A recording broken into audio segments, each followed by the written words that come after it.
So here is a collection of radios. All of them work. All of them will turn on if they are commanded to do so, if batteries are installed, which all of them have batteries installed. We've got a collection of vintage batteries, which I replicate those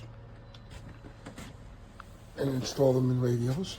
Those are vintage meters for testing vintage batteries. Those are batteries that I have not yet rebuilt, but will.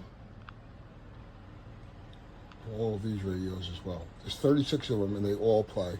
They all have batteries installed. They will all turn on if commanded to.